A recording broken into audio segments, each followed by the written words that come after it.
Olá, boa noite. Boa noite, você que nos acompanha nesse nosso estudo.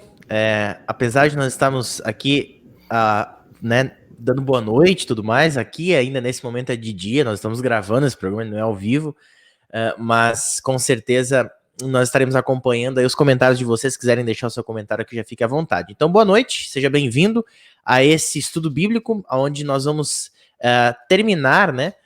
Enfim, nós vamos falar sobre a outra metade do livro do profeta Zacarias. Como você bem sabe, esse projeto ele tem um objetivo de estudar os profetas menores, não menores de importância, como o pastor Nicolas, que quase sempre está com a gente aqui, faz questão de sempre ressaltar, não menores de importância, mas menores de tamanho mesmo, né? E apesar de serem menores de tamanho, o profeta Zacarias não é tão pequeno assim, ele tem 14 capítulos. Obviamente, comparado com os outros profetas, Ezequiel, Jeremias, Isaías, sim, ele é menor.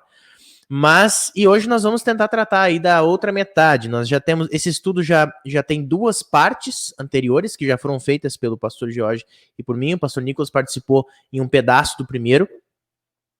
E hoje nós vamos então terminar esse livro, né? Esse livro de Zacarias, falando sobre o capítulo 7, 8, 9, 10, 11, 12 e 13. Obviamente nós não teremos como ler todos, né? Mas vamos tentar aí falar o máximo que nós conseguirmos e pudermos falar sobre o ensinamento do que está aqui nesse livro. Boa noite aí para o reverendo Jorge, que mais uma vez está conosco. Boa noite, pastor Lucas. É uma alegria de novo estar aqui nessa quinta-feira. Quinta-feira com palavra, né? Quinta-feira com a palavra de Deus, onde Deus nos dá a oportunidade da gente, ainda que cada um de sua casa, cada um do seu lugar, né? A gente pode se encontrar e debater e ouvir principalmente o que Deus tem a nos dizer hoje. A gente está no terceiro estudo, né? E poxa vida, a gente poderia fazer tantos mais se a gente abrisse, né? E focasse mais em alguns aspectos, a gente poderia ir longe. Aliás, isso é uma coisa interessante, né? A Bíblia está aí, do jeito que nós conhecemos, pelo menos aí praticamente 2000 anos, né? Com o Novo Testamento. E o Antigo Testamento ainda mais, né? E por esses tempos aí, como a gente vai ver depois, a gente vai olhar aquela nossa linha do tempo, vai ver onde é que está de novo o profeta Zacarias, para a gente ter uma noção, né? Todo esse tempo o povo falou, e tem falado sobre isso e não se esgotou, né? Até hoje em dia a gente fala sobre isso, e embora a gente saiba que a gente talvez não descubra de novo a roda, não precisa descobrir de novo a roda, a gente tem assunto, porque a Bíblia fala muito com a nossa realidade de hoje, né? E isso que a gente vai também, através desses estudos, querer enfatizar. Então, que bom que a gente está podendo pela terceira vez aí nos encontrar e falar sobre esse profeta Zacarias. Isso, e já é o nosso 9º estudo bíblico, né? Na próxima semana, nós ainda não decidimos o livro, a gente sempre vai conversando aí para decidir, mas nós já faremos o 10º estudo bíblico, já é um projeto já bem consolidado, de certa forma, né? Que a gente já tem uma certa frequência em tê-lo. Tivemos algumas semanas, obviamente, por compromissos, né? Algumas semanas nós tivemos que parar, mas o máximo que nós podemos estar aqui, porque é um projeto realmente que a gente gosta de fazer e também incentivar, né, as pessoas, e também a nós, né? Tá sendo até um incentivo para nós mesmos, lermos e refletirmos mais sobre esses livros que muitas vezes são pouco lidos no ano da igreja, né? Porque o ano da igreja ele tem o seu esquema já padronizado e fixo, e muitas vezes a gente acaba ficando só nesses textos, e eu acho que esses momentos de reflexão e estudo são importantes para a gente olhar também para esses outros escritos. Muito bem, vamos para Zacarias hoje, mas antes de nós entrarmos no estudo, eu convido o pastor Jorge para fazer uma pequena oração para a gente começar o estudo dessa noite. Com certeza. Então, junte-se a minha oração nesse momento. Querido Deus, nosso Pai eterno, nós te agradecemos muito, porque tu preservaste a tua escritura, a Bíblia, através dos anos, através dos séculos, através dos milênios, até que hoje, em 2020, nós podemos abrir ela está disponível em tantas versões, em tantas traduções, e por isso nós te somos muito gratos, Senhor. Nós te pedimos que tu envies o teu Espírito Santo a cada um de nós durante esse estudo, para que nós possamos aprender de ti as coisas que tu queres nos revelar a partir das tuas palavras. Nós sabemos, Senhor, que Tu és o autor da Escritura e Tu também é o nosso autor, é o nosso Criador. E não somente nos criaste, mas também nos provês diariamente com as coisas que nós precisamos. E assim como não só de pão vive o homem, mas também de toda a palavra, nós te pedimos, Senhor, que Tu nos nutras hoje com a Tua palavra.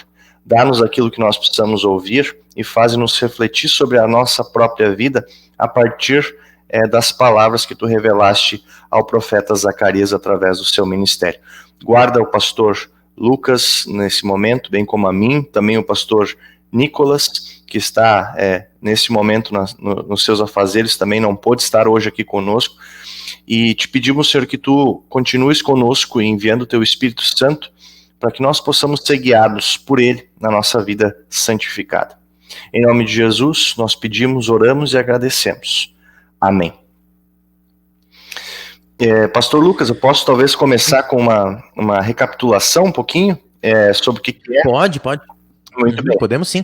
Então, a gente tem, eu não sei se todos vocês têm isso, mas eu antes de estudar bem sobre a Bíblia, sobre essas coisas, sobre teologia, me falavam assim, Jerusalém, Palestina, né, Galileia, e eu não fazia ideia onde é que era isso. Não fazia ideia de onde é que era isso. Por isso eu fiz questão, e o Lucas colocou ali, nós estamos falando, quando a gente fala sobre esses lugares todos, nós estamos falando daquele quadradinho vermelho ali. Nós estamos aqui nesse pontinho azul, embaixo, mais ou menos, no Rio Grande do Sul, né? Se você está em outros lugares, então não está bem ali. Mas nós estamos mais ou menos ali, e tudo aquilo que está se passando ali, naquele outro quadradinho vermelho, né?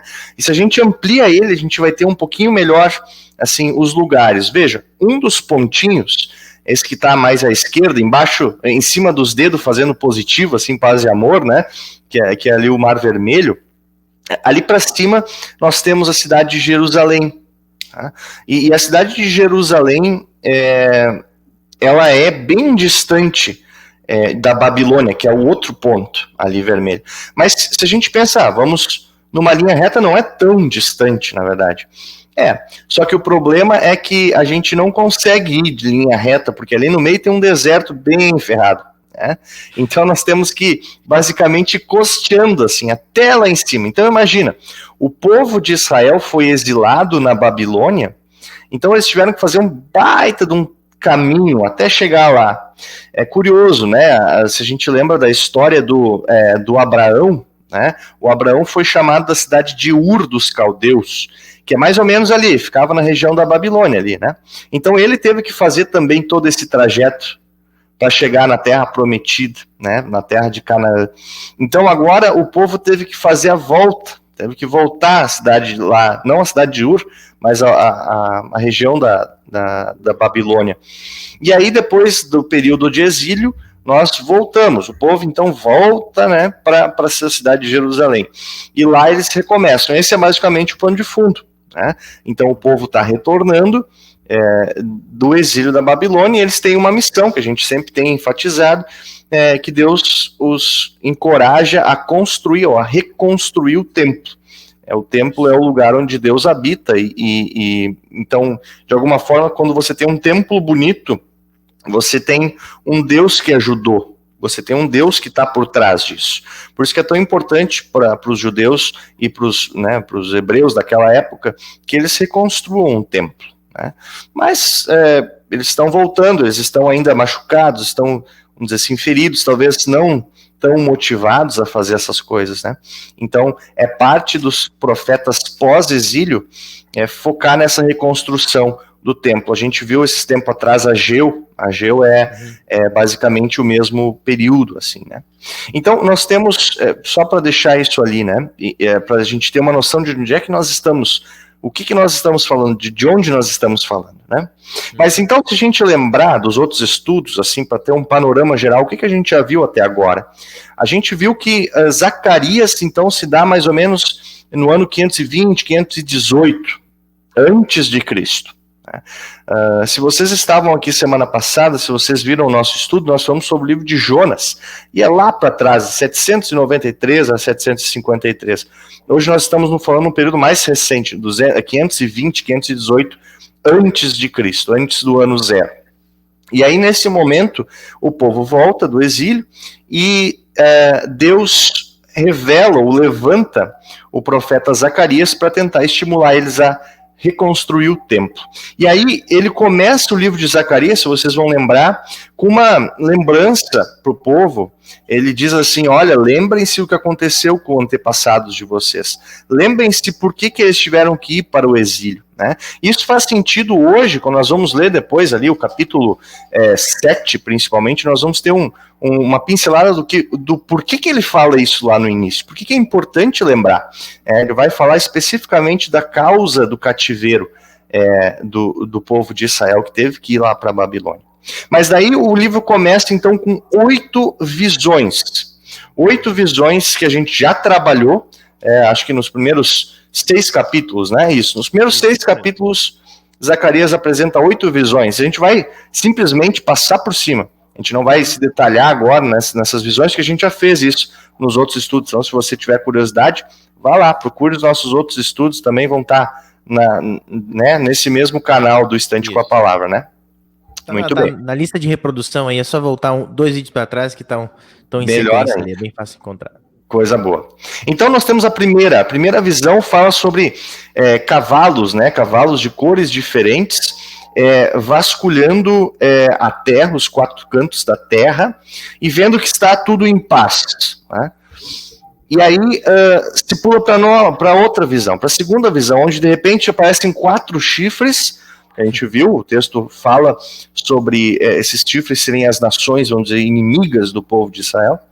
E aí 4 ferreiros, aqueles que raspavam, que cortavam os chifres. Os ferreiros, aqueles que amedrontavam os chifres. Né?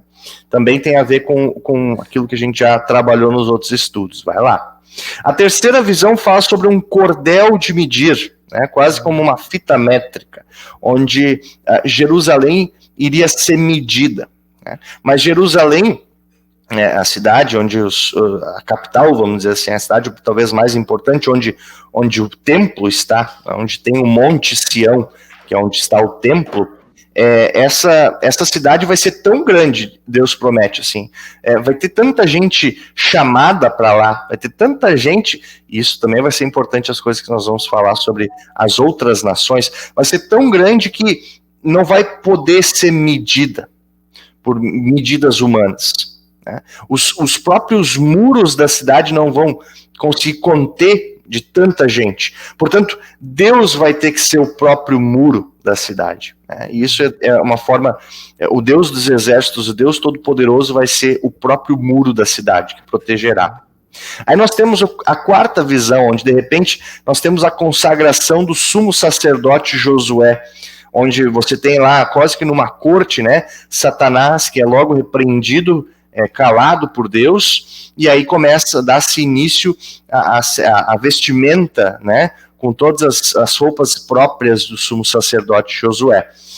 E de repente nós temos a quinta visão, onde nós temos um candelabro com 7 lâmpadas e 7 tubos, nós temos 2 pés de oliveira, um em cada lado. A gente viu também que são os 2 ungidos, né? São o Zorobabel e o Josué, o sumo sacerdote, o Zorobabel, o governador daquela época. E o significado é que, segundo essa visão, não vai ser por força e nem vai ser por poder que o povo vai conseguir reconstruir o templo. Vai ser a partir do Espírito de Deus. Né? Então, os méritos, vamos dizer assim, não está no poder, nas armas, não está no braço forte, mas está no Espírito de Deus que estará lá para construir o templo. E aí nós temos a sexta visão, onde há, de repente, um rolo voando. Né? Até traz as medidas do rolo, é bem interessante. Um rolo voador, um rolo que está voando e que julgava o povo a partir da lei de Deus. Né? A gente lembrou isso, de que a lei do Senhor continua valendo. A lei de Deus, a vontade de Deus para a sua criação, não é simplesmente jogada de lado pelo fato de que Deus está de novo com esse povo. Muito pelo contrário, né? O amor de Deus faz com que as pessoas queiram viver a vida de acordo com a vontade de Deus. E Deus não é refém do seu povo. Né? Não é porque ele disse que ele ama e porque ele está com o povo de Israel que o povo de Israel pode simplesmente viver do jeito que ele quiser. Né? Nada prende Deus a estar ali, a não ser ele mesmo. Né? E aquela frase que a gente repete toda vez: Deus leva a sério o pecado. Deus leva a sério o pecado. De repente nós temos uma sétima visão, onde tem uma mulher dentro de um cesto com uma tampa de chumbo, sendo levada por duas figuras que aparentemente são anjos, né, com asas e tudo mais. E ela é levada para a Babilônia, ela é levada lá para aquela região de exílio. Nós também falamos sobre isso. E aí a última imagem, a oitava visão, nós temos uma carruagem, de novo, lembrando os cavalos da primeira visão, uma carruagem que vasculha, né, a terra e conclui que tudo está em paz de novo. Tudo está em paz, tudo está em ordem, é hora de construir o templo. Né? Então, o renovo iria brotar, e fala do renovo, né? O renovo iria brotar e a partir desse renovo viria o rei, aquele que sentaria com poder. E a gente sabe, inclusive, a partir dos evangelhos, que o próprio Zorobabel, ele é um dos antepassados de Jesus. O Zorobabel é da linhagem de Davi, assim como Jesus também é da linhagem de Davi. Então nós temos aí Jesus como o renovo. Né? Isso foi até onde a gente chegou nos nossos dois últimos estudos, e agora nós chegamos no capítulo 7 e no capítulo 8, que a gente vai fazer a leitura também. Deixa eu só fazer alguns pequenos pontos, né? Primeiro, ressaltando que a gente não vai entrar a fundo nisso aqui, como a gente não entrou, porque tem os vídeos lá aqui no canal, né? Mas uma coisa que é importante, tá? A partir do capítulo 7, que a gente vai entrar agora, parece que o livro ele muda o estilo. Não é que ele não deixa de ser um livro profético. Mas até o capítulo 6, ele assume um estilo de literatura que é uma literatura apocalíptica, que a gente fala. A gente falou sobre isso nos outros vídeos, tá? A literatura apocalíptica, ela tem essa forma de falar através de visões, através de imagens, né? E ela quer dizer alguma coisa, e essa literatura faz muito sentido para as pessoas que receberam ela naquele momento. Então, as pessoas que leram isso naquele momento entenderam o que estava dizendo. Nós temos que estudar um pouco mais para entender, mas eles entenderam bem. Então, quando você fala, o cesto, uma mulher, uma tampa, o que isso quer dizer? A gente tem que estudar. Eles entenderam bem, porque a literatura apocalíptica fazia sentido para eles naquele momento, né? E ela geralmente aparece no momento onde o povo está sofrendo algum tipo de dificuldade. E aqui a dificuldade, como o pastor Jorge colocou, era exatamente esse medo da volta do povo para suas terras em Jerusalém.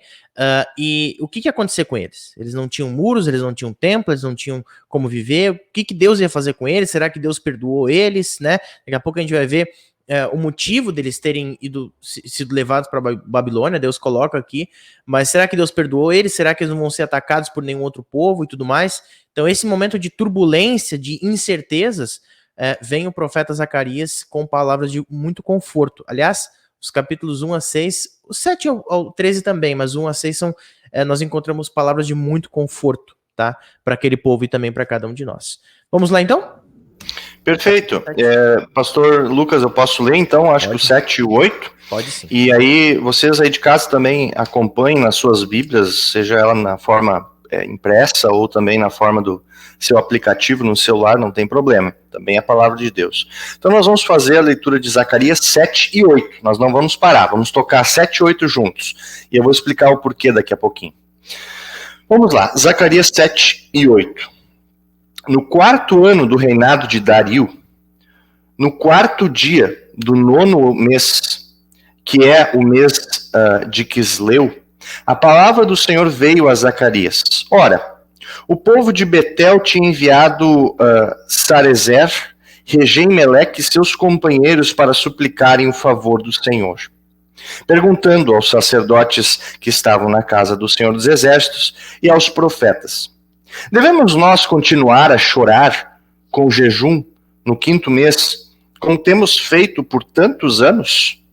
Então a palavra do Senhor dos Exércitos veio a mim, dizendo: pergunte a todo o povo desta terra e aos sacerdotes: quando vocês jejuaram e prantearam no 5º mês e no 7º mês, durante estes 70 anos, será que foi realmente para mim que vocês jejuaram? Quando vocês comem e bebem, não é para vocês mesmos que comem e bebem? Será que vocês não ouviram as palavras que o Senhor pregou pelo ministério dos profetas que nos precederam, quando Jerusalém estava habitada e em paz com as suas cidades ao redor dela, e o sul e a Cefelá eram habitados? A palavra do Senhor veio a Zacarias, dizendo: assim falou o Senhor dos Exércitos. Julguem segundo a verdade, e sejam bondosos e misericordiosos uns com os outros. Não oprimam a viúva, nem o órfão, nem o estrangeiro, nem o pobre, e que ninguém faça planos para prejudicar o seu próximo. Porém, eles não quiseram atender, e rebeldes me viraram as costas e taparam os ouvidos para que não ouvissem. Sim, fizeram o seu coração duro como diamante, para que não ouvissem a lei nem as palavras que o Senhor dos Exércitos tinha enviado pelo seu Espírito, mediante os profetas que nos precederam. Daí veio a grande ira do Senhor dos Exércitos. Visto que eu clamei e eles não me ouviram, eles também clamaram e eu não os ouvi, diz o Senhor dos Exércitos. Com uma tempestade, eu os espalhei por todas as nações que eles não conheciam. E a terra foi devastada atrás deles, de modo que ninguém passava por ela, nem voltava. Porque da terra desejável fizeram uma desolação. A palavra do Senhor dos Exércitos veio a mim, dizendo: assim diz o Senhor dos Exércitos, tenho grande amor por Sião. É um amor tão grande que me leva à indignação contra os seus inimigos. Assim diz o Senhor: voltarei para Sião e habitarei no meio de Jerusalém. E Jerusalém será chamada cidade fiel. E o monte do Senhor dos Exércitos será chamado o Monte Santo. Assim diz o Senhor dos Exércitos: os velhos e as velhas voltarão a sentar-se nas praças de Jerusalém, levando cada um na mão a sua bengala, por causa da sua muita idade. As praças da cidade se encherão de meninos e meninas que nelas brincarão.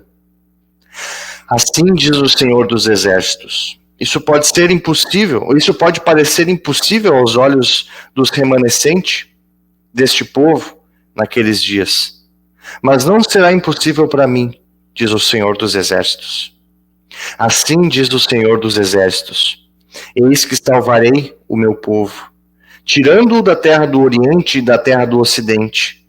Eu os trarei e habitarão em Jerusalém. Eles serão o meu povo e eu serei o seu Deus, em verdade e em justiça. Assim diz o Senhor dos Exércitos: sejam fortes todos vocês que nestes dias estão ouvindo essas palavras da boca dos profetas, a saber, nos dias em que foram lançados os alicerces da casa do Senhor dos Exércitos, para que o templo fosse construído. Porque antes daqueles dias não havia salário para os trabalhadores, nem pagamento pelo trabalho dos animais. Não havia paz para o que entrava, nem para o que saía, por causa dos inimigos, porque eu incitei cada um contra o seu próximo. Mas agora não tratarei o remanescente deste povo como tratei o povo no passado, diz o Senhor dos Exércitos. Porque haverá semeadura em paz, as videiras darão o seu fruto, a terra a sua colheita, e os céus o seu orvalho. E farei com que o remanescente deste povo herde tudo isso. Casa de Judá e casa de Israel, assim como vocês foram uma maldição entre as nações, assim agora eu os salvarei. E vocês serão uma bênção. Não tenham medo. Pelo contrário, sejam fortes. Porque assim diz o Senhor dos Exércitos: Assim como eu havia decidido castigar vocês quando seus pais me provocaram a ira, diz o Senhor dos Exércitos, e não mudei de ideia, também decidi agora fazer bem a Jerusalém e a casa de Judá nesses dias. Não tenham medo. Eis as coisas que vocês devem fazer, que cada um fale a verdade com o seu próximo. Nos tribunais, julguem com justiça, segundo a verdade, em favor da paz. Que ninguém faça planos para prejudicar o seu próximo, nem ame o juramento falso, porque eu odeio todas estas coisas, diz o Senhor. A palavra do Senhor dos Exércitos veio a mim, dizendo: assim diz o Senhor dos Exércitos, o jejum do 4º mês, e o do 5º, o do 7º e o do 10º serão para a casa de Judá um dia de júbilo, alegria e festividades solenes. Portanto, amem a verdade e a paz. Assim diz o Senhor dos Exércitos, ainda virão povos e moradores de muitas cidades, e os moradores de uma cidade irão a outra, dizendo: vamos depressa, suplicar o favor do Senhor e buscar o Senhor dos Exércitos. Eu também irei. Muitos povos e nações poderosas virão a Jerusalém buscar o Senhor dos Exércitos e suplicar o favor do Senhor. Assim diz o Senhor dos Exércitos, naqueles dias, 10 homens de todas as línguas das nações pegarão na borda da roupa de um judeu e lhe dirão: queremos ir com vocês, porque ouvimos que Deus está com vocês. Esses são os dois capítulos, 7 e o 8. Né? E são capítulos que, se você leva em consideração a história do povo de Israel, que a gente recapitulou agora de uma forma bem breve, né? Basicamente conta, ou reconta a história de como aconteceu, o que aconteceu, e o que aconteceu depois, e o que está acontecendo, e o que acontecerá. Então, uma história, vamos dizer assim, em 2 capítulos nós temos o que o povo ouviu como a sua própria história. Né? Então, se você vai olhar o conteúdo desses 2 capítulos é muito interessante, mas também é interessante a forma dele. Quer ver? Se você olhar, e a gente leu assim, primeiro a gente leu o capítulo 7, depois a gente leu o 8. E aí, se você olhar bem direitinho ali no 7 e o 8, a partir do versículo 4 do capítulo 7, nós temos um grupo de pessoas que se ajunta para perguntar uma coisa para os sacerdotes, para aqueles responsáveis, aqueles porta-vozes de Deus. E a pergunta é sobre o jejum. E aí, depois dessa pergunta, nós vamos ali para baixo, né? Indicando a flecha ali para baixo. A gente vai para a continuação, né? Deus fala, responde, mas não responde diretamente a pergunta sobre o jejum. Deus responde sobre o jejum que não agrada a Deus, do versículo 5 até o versículo 14. E depois isso se segue, o capítulo 8, 1 a 7, fala sobre como Deus voltou a Jerusalém. Nós temos uma Jerusalém restaurada. Depois nós pulamos para a segunda coluna ali, do capítulo 8, 9 a 13, nós temos um encorajamento da parte de Deus para Jerusalém. E aí nós temos, imediatamente depois, do capítulo 14 ao 17, Deus falando sobre o que é o verdadeiro jejum, o jejum que ele quer, o jejum que vai acontecer com o povo de Israel. E por fim, a última coisa, no versículo 18 a 19 do capítulo 8, nós temos a resposta sobre o jejum, sobre a pergunta. Portanto, ao mesmo tempo que a gente segue assim, lendo o capítulo 7 e o capítulo 8, a organização temática que Zacarias usa é diferente. É uma coisa que os estudiosos da Bíblia chamam de uma organização, uma estrutura quiástica. Ela é em forma diferente do que essa linear que a gente está acostumado. E é mais ou menos assim, ó. Quando eles perguntam sobre o jejum, na verdade, Deus vai responder por último o que é o jejum. Quando eles falam sobre O jejum que deu... Ah, sim. Deu Deu um probleminha aqui, eu já vou compartilhar de novo. Tranquilo. Agora. Então, eu organizei ali uma forma de ficar bem mais claro o que eu estou querendo dizer com uma organização quiástica diferente. É isso? É o anterior. Tá, só um momentinho. Esse aí. Vejam, a primeira caixa ela é respondida por última. A segunda caixa, penúltima. A terceira caixa, antepenúltima. Então nós temos uma organização em forma de um X, né? Quase que um X assim, e tem esse no meio aí. Então é bem interessante a forma, a estrutura com que Zacarias colocam esse capítulo 7 e 8. Por isso que a gente leu junto, porque é parte de uma sessão só. Aliás, como o pastor Lucas uma vez explicou para nós, num outro estudo um pouco mais no início do nosso projeto, né? Os capítulos da... Caiu aí. Pronto, voltou. Os capítulos, ou a Bíblia, o texto bíblico, ele é separado em capítulos posteriormente, não é, eles não escrevem, né? Bom, agora eu vou escrever o capítulo 7, ele começa a escrever, agora o capítulo 8, isso foi dividido depois, né? E os versículos ainda depois, né? Depois mais recentemente. Mas isso quanto à estrutura do capítulo 7 e o 8. E eu quero chamar a atenção para uma coisa só, até porque se a gente vai olhar tudo, a gente não tem tempo de fazer isso. Eu quero chamar só a atenção para uma coisa, sobre como nesse capítulo 7 e no 8, como o Senhor enfatiza, ou como é importante para Deus, e ele deixa isso muito claro nesses capítulos de Zacarias, a questão da justiça social para ele.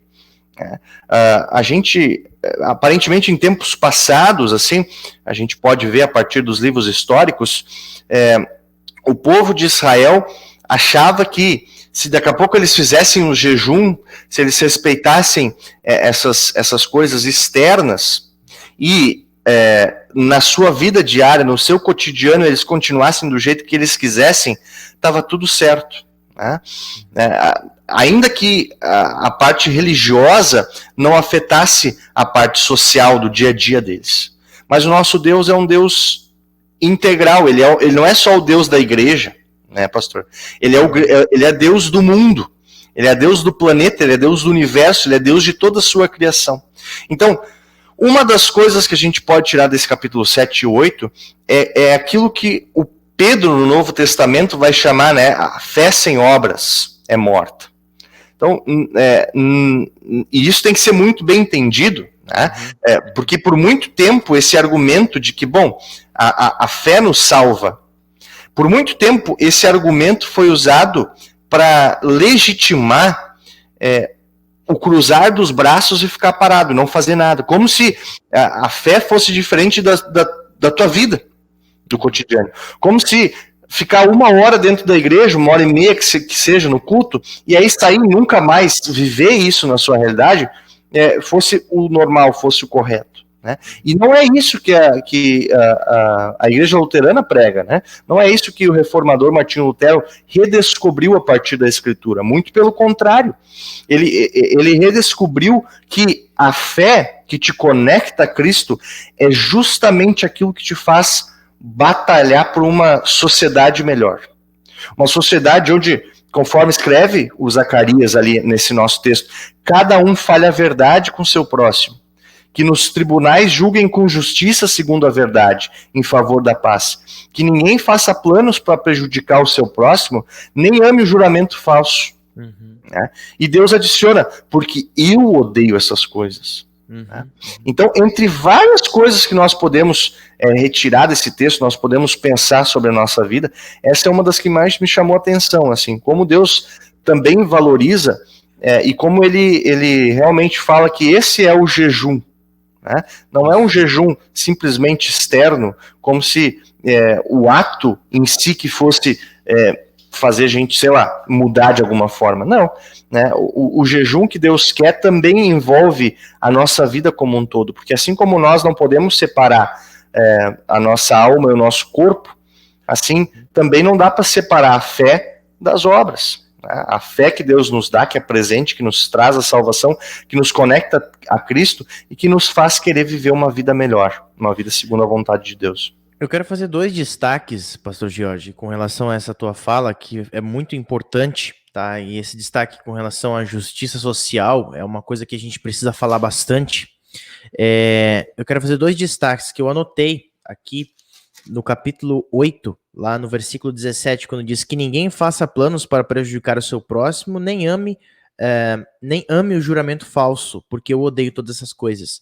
Nós já falamos sobre esse assunto nesse estudo de Zacarias. Eu levantei esse assunto naquela visão do rolo que é aberto, né, lá no capítulo 5, lá a partir do versículo 3, que diz lá assim, né, que porque quem roubar será expulso segundo a maldição, e quem jurar falsamente será expulso também segundo a mesma maldição. E aí a reflexão que a gente faz desse versículo é que o roubar, ele está envolvido ao seu relacionamento com o próximo, quer dizer, você ferir o próximo. E o jurar falsamente está diretamente relacionado ao seu relacionamento com Deus. Aí, naquela oportunidade, eu apontei para os 2 grandes mandamentos que Jesus coloca no Evangelho, né? Amarás o Senhor teu Deus de todo o coração e toda a alma e entendimento, também amarás o seu próximo como a ti mesmo. E aqui a gente pode fazer essa reflexão mais uma vez, né? Quer dizer, que ninguém faça planos para prejudicar o seu próximo. E aí nós tínhamos antes do roubar, né? E que ninguém ame o juramento, ou seja, inclusive a sequência aqui é diferente, ela é diferente dos mandamentos, porque os mandamentos falam primeiro do relacionamento de Deus conosco e depois nosso com o próximo. Mas aqui ele é diferente, né? Começa pelo próximo, depois fala com o relacionamento com Deus, para não jurar falsamente. Mas é importante nós olharmos para essa questão, porque e aonde nós vamos saber a maneira que nós vamos amar e respeitar e lutar pela vida do próximo da melhor maneira possível. Onde nós aprendemos isso? Nós aprendemos os 10 mandamentos. Os 10 mandamentos, especialmente a segunda tábua, que a gente fala de segunda tábua, do 4º ao 10º mandamento, eles falam do nosso relacionamento com o próximo, começando pelas autoridades, né, pais e autoridades, né, e depois mais para frente, então, o próximo, não matarás, não adulterarás, não furtarás, não dirás falso testemunho, não cobiçarás nada do teu próximo. Quer dizer, você precisa... É um destaque que a Escritura faz com relação ao próximo, que é importantíssimo que nós demos atenção, sim. Tá? Eu falei que ia fazer 2 destaques e o segundo eu esqueci. Mas se eu lembrar, eu peço a palavra aqui e falo, tá? Pode continuar. Acontece, né? Eu lembro que o pessoal ria muito de mim, porque eu sempre tava com a mão cheia de coisa escrita na mão, né? Uhum. Eu ia escrevendo na mão, porque senão eu não esqueço. Eu lembro né? disso nas aulas, eu lembro disso. Exatamente. E eu quero só, então, ainda chamar a atenção para um versículo, que é o versículo 23, porque isso tudo que a gente falou, como é importante a justiça social ou uma sociedade mais justa, para Deus, né? E isso tem consequências na missão, principalmente na missão. Veja o que diz o versículo 23 que a gente leu. Deixa eu ler aqui direto da minha Bíblia. Assim diz o Senhor dos Exércitos: naquele dia, 10 homens de todas as línguas das nações pegarão na borda da roupa de um judeu e dirão: queremos ir com vocês, porque ouvimos que Deus está com vocês. Veja, não é assim que deveria ser nas nossas igrejas. Quer dizer, a gente viver de uma forma baseada tanto no amor que Deus teve por nós, a ponto de fazer pessoas de fora da igreja olharem para nós e dizer: eu quero isso para a minha vida. Vejam, e até antes do versículo 23 também fala que moradores de outras cidades vão dizer assim, vão chegar a outras cidades dizendo: vamos depressa, vamos suplicar ao Senhor dos exércitos, eu também irei. Quer dizer, é tão bom isso. Ninguém em sã consciência iria querer negar isso. Ninguém queria, ou não. Vamos fazer uma pergunta idiota, mas é uma pergunta assim: você não quer viver numa sociedade justa? Você não quer viver numa sociedade boa? Você não quer viver bem, né? E ainda assim não é isso que acontece muitas vezes, infelizmente, por causa daquela coisa. A gente ainda a gente ainda sofre influência do pecado, né? E isso dentro da igreja também é importante se dizer, né?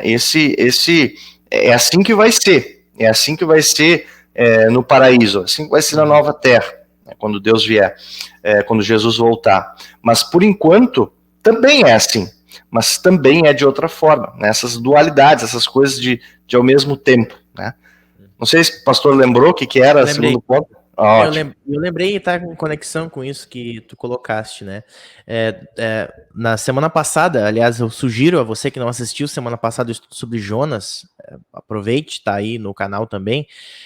Na semana passada a gente falou de como que o relacionamento com o próximo, a gente não falou com essas palavras, mas o relacionamento com o próximo, ele se mostrou tão evidente naqueles que acabaram de ser convertidos, né?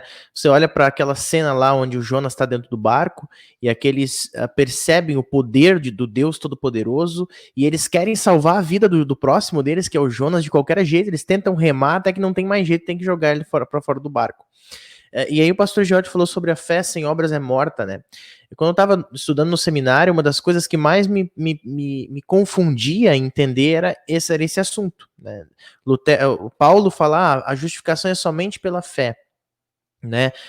E aí o Tiago, lá em Tiago 2, vai dizer, olha, não é somente pela fé, também é pelas obras, né? E aí eu perguntava, tentava explicar, tentava entender de alguma forma, até que uma figura de linguagem que eu vou falar para vocês hoje me fez entender da melhor maneira possível. O professor Gerson, inclusive, a gente tem muito carinho por ele, né? O professor Gerson explicou para mim no e-mail uma vez, ele disse assim, olha, Lucas, um corpo vivo. O seu corpo é vivo, você respira? Eu falei, não, eu respiro. Né? O seu coração bate, né? Você faz as coisas naturalmente. Eu falei, sim. Você pede pro seu coração bater? Não peço. Vocês pedem o seu pulmão respirar, vocês respiram conscientemente. Não, agora eu vou dar uma respirada. Agora eu vou dar outra.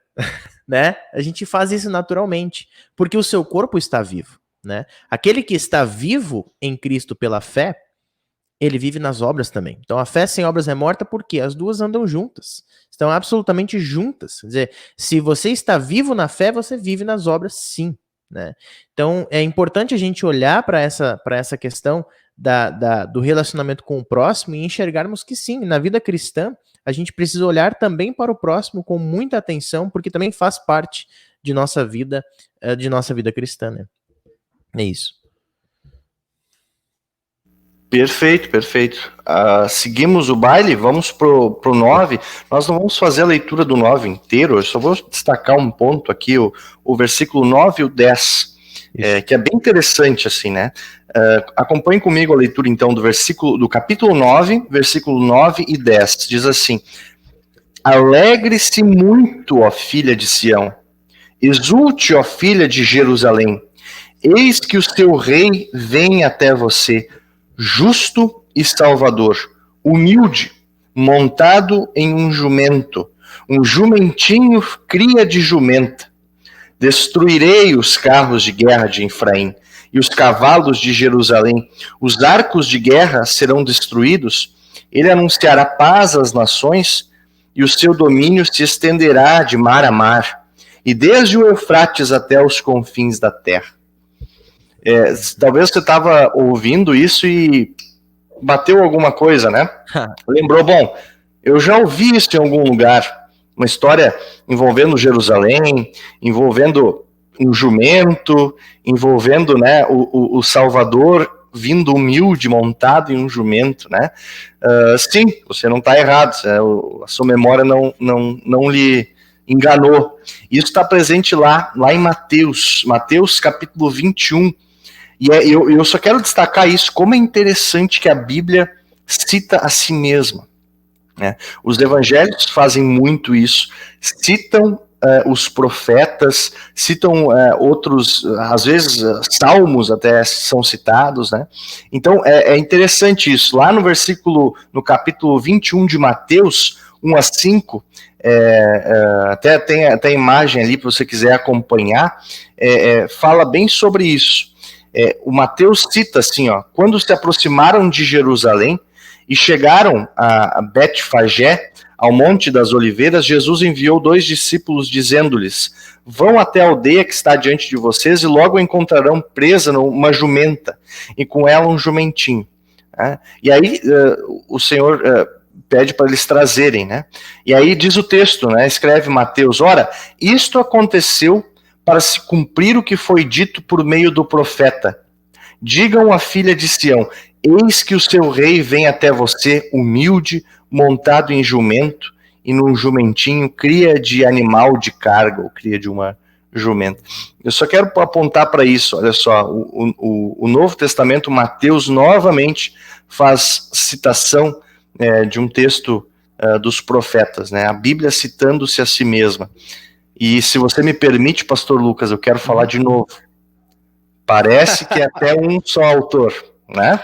Parece que é só um autor, e de fato né? O Espírito Santo está por trás disso tudo. Essa frase é clássica do pastor Jorge, que ele sempre fala com a gente nos estudos aqui. Realmente, e a partir daqui, na verdade, anteriormente também tinha bastante referências, né? Mas a partir especialmente aqui do capítulo 9, do capítulo 10 também, nós vamos ter várias referências à vinda do Salvador, mas não diretamente, especificamente falando da vinda do Messias, mas daquilo que é chamado na Escritura, que é denominado na Escritura como o dia do Senhor. Nós já tivemos nós já tivemos um estudo bíblico aqui, onde em um deles, eu não me lembro agora qual, já são 9, né? Mas nós temos um estudo aqui, onde eu fiz uma breve explanação sobre o que seria esse dia do Senhor e as vezes que ele aparece na Escritura, né? Aonde ele aparece, em que contexto ele aparece, o que ele está falando. O dia do Senhor, de maneira bem resumida, ele está falando de um evento histórico que poderia, basicamente em 3 níveis, né? Ele fala basicamente em 3 níveis. Um dia histórico, de algo que iria acontecer ali na frente, né? Um fato histórico. Em outros momentos da Escritura, em outras reflexões que nós fizemos aqui nesses estudos bíblicos, em outros livros, né? Estava se referindo à destruição de Jerusalém, né? Aqui neste momento é um outro evento histórico que iria acontecer na frente, mas ele aponta para mais 2 eventos históricos, que é a vinda do Messias, né, o estabelecimento do reino do Senhor de Deus, o reino de Cristo, e também a volta de Jesus, que é o que nós esperamos até hoje, né? Então, esse dia do Senhor, ele está explicado em 3 níveis, e aqui, desde do capítulo 9, nós temos diversas referências a essa vinda do Senhor e o que iria acontecer naquele dia. Por que eu dou referência, dou destaque a essa expressão naquele dia? Porque ela vai aparecer diversas vezes. O texto bíblico aqui, Zacarias, vai se referir ao dia do Senhor como naquele dia. E o que vai acontecer naquele dia, né? Nós não vamos ler todos, porque nós temos aí mais 4 capítulos ainda, né? Todo o 9, o 10, o 11, o 12, o 13, enfim, são vários capítulos. Mas eu vou destacar aqui alguns versículos e alguns pontos que é interessante a gente refletir, né? No próprio capítulo 9, no capítulo 9, quando ainda tem esse contexto que fala do Salvador que viria de Sião, falando sobre Jesus Cristo, que viria montado no jumentinho, filho de uma jumenta, no versículo 16 desse mesmo capítulo fala: naquele dia, no dia do Senhor, o Senhor seu Deus o salvará. Né? Ou seja, a vinda do Messias, a gente pode falar aqui, será com a vinda do Messias virá a salvação para o povo, né? Aí nós vamos para o capítulo 10. E aí no capítulo 10 fala bastante sobre algumas coisas importantes também, fala sobre os falsos profetas que estavam atrapalhando, né, o povo naquele momento, os falsos pregadores. E aí Deus, ele em alguns momentos, tanto no capítulo 10 como no capítulo 13, fala o que iria acontecer com esses falsos profetas nesse dia do Senhor, né? Aqui no capítulo 10, versículo 2, ele diz assim, ó: porque os ídolos do lar, os falsos profetas e os falsos ídolos, falsos deuses também Deus fala, né? Aí fala assim, ó: porque os ídolos do lar falam coisas vãs e os adivinhos veem mentiras e contam sonhos enganadores, oferecem consolações vazias. Por isso o povo anda como ovelhas perdidas, como ovelhas, aflito por não ter pastor. E é impossível ler esse texto e não lembrar lá do texto de Mateus 9, né? Que quando Jesus ia andando pelas multidões, ele via que o povo, o povo parecia, Jesus sentiu compaixão por aquele povo, porque eles pareciam ovelhas sem pastor. Quer dizer, a preocupação do próprio Jesus Cristo com o fato de aquele povo estar sendo afligido por enganadores, falsos profetas e também acreditando em falsos ídolos. E a gente pode trazer isso para cá também, né?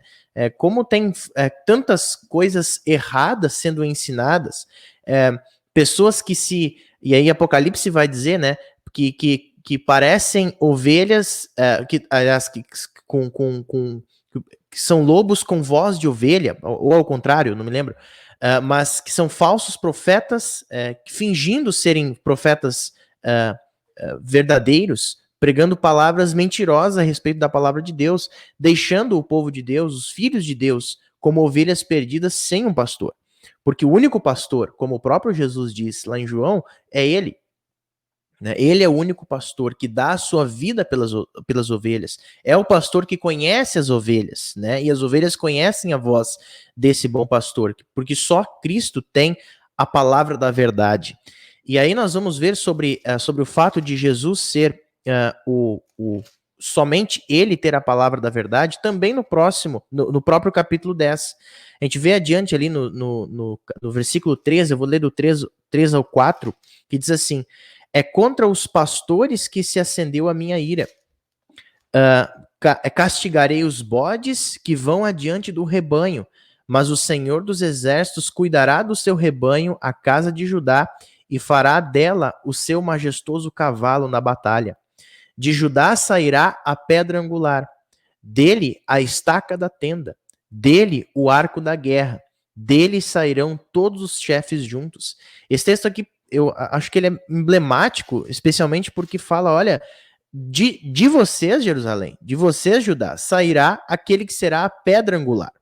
E esse termo ele é muito importante, né? Eu sempre gosto de usar imagens para explicar, né? Mas quando a gente vai construir uma casa, a gente faz uma sapata bem boa para construir a casa sobre um solo forte, né? E a igreja cristã ela está fundamentada sobre uma rocha, que é a pedra angular, que é o próprio Jesus Cristo, né? Jesus Cristo, ou seja, de Judá vai vir a pedra angular. Quem vem de Judá é o próprio Jesus Cristo. De Judá vem a estaca da tenda. Essa expressão é interessante, que hoje em dia a gente não faz tendas e barracas mais, né? Mas o que mantém uma tenda armada é a estaca. Sem a estaca, a tenda nem tem como montá-la, né? E é exatamente isso. Sem a estaca, a igreja também não existe, porque ela e aí o povo fica como ovelha sem pastor. Onde não é pregada a palavra de Deus de maneira pura e limpa, né? Ali não há a pedra angular, ali não há estaca da tenda, ali não há sustentação, porque não existe palavra de Deus, né? E aqui é isso que diz aqui o capítulo 10. Vamos adiante, tá? Nós não vamos ter como tratar tudo. Vamos lá para o capítulo 12, onde diversas oportunidades também falam do naquele dia.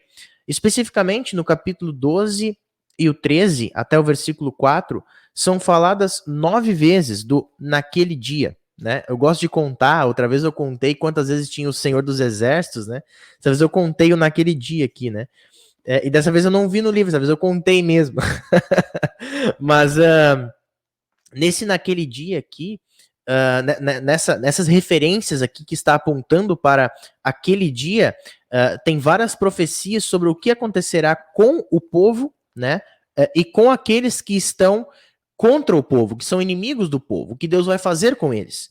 E aqui eu destaco a respeito da idolatria e também dos falsos ensinamentos, o versículo 3 e o 4 do capítulo 13. Diz lá: se alguém ainda profetizar, seu pai e sua mãe que o geraram lhe dirão: você será morto porque está falando mentiras em nome do Senhor.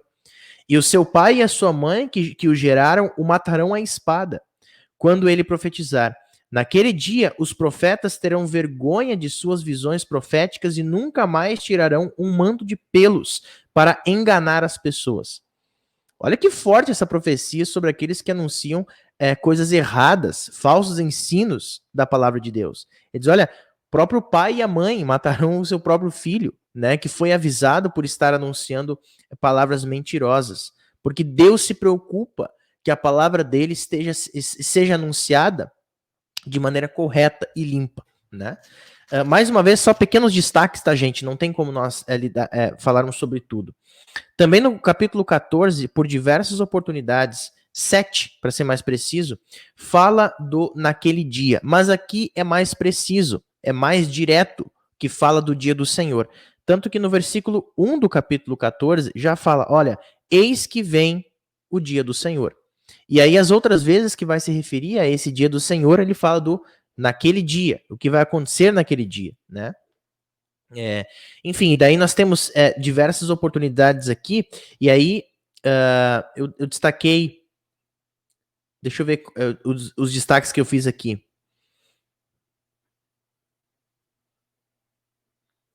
Eu destaquei algumas coisas aqui, mas o que chama atenção realmente eu destaquei algumas coisas aqui durante a minha leitura, mas acabei me perdendo. Mas os destaques que a gente pode fazer aqui é realmente, mais uma vez, essas referências ao dia do Senhor, naquele dia que irão acontecer muitas coisas. E a gente sempre, quando fala do dia do Senhor, precisamos reafirmar mais uma vez, tanto a vinda de Jesus Cristo, para trazer a salvação para o povo, mas também a volta dele, né? E uma coisa que, pelo menos a mim, né, eu gosto muito de falar sobre falsos ensinamentos, que às vezes eu fico um pouco triste com as coisas que a gente vê por aí. E a gente fala, gente, mas como que as pessoas podem acreditar nisso? Esses dias eu até fui meio criticado aqui no canal também por algumas pessoas que falaram algumas coisas que não gostaram da maneira como a gente fala e tal. E eu fico pensando assim, mas por que as pessoas não acreditam na verdade do evangelho, que é tão simples, né? Creia em Jesus Cristo, né? E esses falsos ensinamentos que surgem, da onde é que surgem? Obviamente, movidos pelo mal, pelo diabo, mas vejam o que Deus vai fazer com esses falsos. Ou seja, a vingança, em primeiro lugar, pertence a Deus, mas mais importante que isso também é o fato de Deus se preocupar que a palavra dele seja pregada de maneira limpa, para que no dia do Senhor, aqueles que creem nele possam estar junto com eles quando ele nos chamar para junto de si. Tá bom? Eu acho que é isso que eu queria contribuir. Muito rápido, Maravilha. muito rápido. Não tem... Não, realmente, não tem. A gente podia falar, como eu falei, a gente pode fazer uma... Bom, imagina, a gente no seminário, a gente teve esses dias atrás aí o professor Assir, né? E eu lembro na disciplina do professor Assir sobre Gênesis, né? Nós passamos o semestre inteiro, acho que em talvez 3, 4... 3 capítulos, Então tu imagina, né, o que pode ser dito ainda, quer dizer, eu só acho curioso, né, o jeito que termina o Zacarias, né, ele diz, mais uma vez, naquele dia não haverá mais comerciantes no templo do Senhor dos Exércitos. Então usa no mesmo versículo, né, no finalzinho do versículo 21, usa naquele dia e usa o Senhor dos Exércitos, né, e fala sobre os comerciantes, interessante, mais um ponto com o evangelho, Jesus expulsando os comerciantes, né? Mas que interessante, eu acho que foi muito bom esse nosso momento de estudar o livro de Zacarias, embora de forma um pouco, não muito profunda por causa do nosso tempo, mas acho que valeu a pena e eu espero que tenha estimulado aí as pessoas também a lerem o livro de Zacarias nas suas casas, agora com um pouquinho de entendimento do que está por trás, né? E esse é o maior intuito nosso aqui com esse projeto, né? Nós não queremos resolver todos os problemas, né? A gente quer simplesmente incentivar a leitura e dar, olha, estava acontecendo isso e talvez isso te ajude a ler, né? Perfeito. Acho que essa é a nossa ideia, né? E está sendo bem legal. Eu sei que o pastor também, assim, a gente está gostando muito de fazer isso e a gente espera que também vocês estejam gostando de estar passando esse momento com a palavra de Deus também. Muito bom. Vou fazer uma pequena oração e nós encerramos o estudo dessa noite. Todo-poderoso, misericordioso Deus e Pai, obrigado por mais essa oportunidade de podermos estudar a Tua palavra. O Senhor, Deus, tão misericordioso, tão compassivo com o Teu povo, enviando o Messias, o Salvador do mundo, a pedra angular, para que pudesse aqui neste mundo viver no meio de cada um de nós, mas também morrer e ressuscitar para garantir a cada um e todo aquele que nele crer a vida eterna. Deus querido, obrigado por mais esta oportunidade, onde em mais uma semana nós podemos estudar a Tua palavra.